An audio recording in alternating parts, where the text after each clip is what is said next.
Namhlanje ngifuna ukukuvezela amandla kaNkulunkulu. Yazi uNkulunkulu uyayiyeka inhlava ezu6 emzimbeni wakho singakubulali.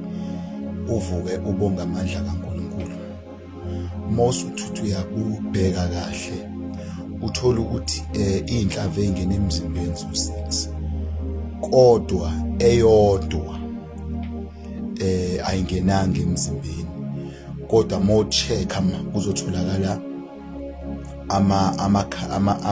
amagobolondo einhlavu ezu7 okusho ukuthi khona eyodwa ebemist yangangena kuwe.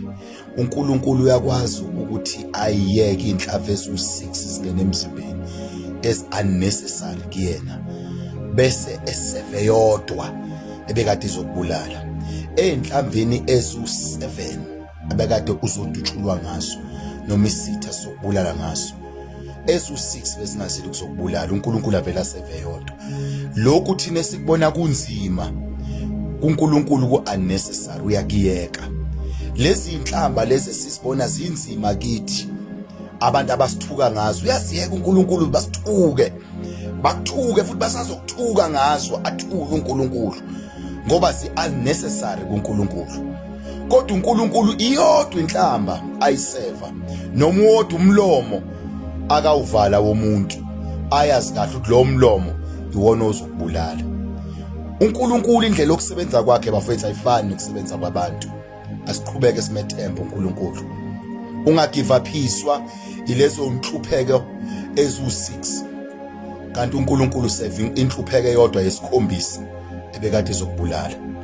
Ungalinge ugive uphiswa lo 20 years impilo yakhe inganyakazi kanti uNkulunkulu usakugcinile usakusevile usakunika istrength usabamba istrength ubone uwazi uNkulunkulu ukuthi kune strength kunamandla kumele awa protect kuwena ozothi mabusuqala usuzothi 27 years kwema ukhululeka.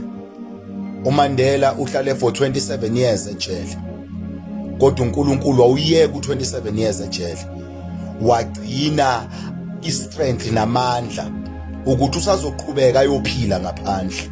uNkulunkulu uyakiyeka nje esimeni kodwa egcina amandla okuphila ngaphandle. Ngizothi qhubeka umethemba uNkulunkulu give up mntaka baba no matter sekunzima kodwa ungagive up mntaka baba. God bless you. Mile njalo dabathwala bakhe Bhungane PX.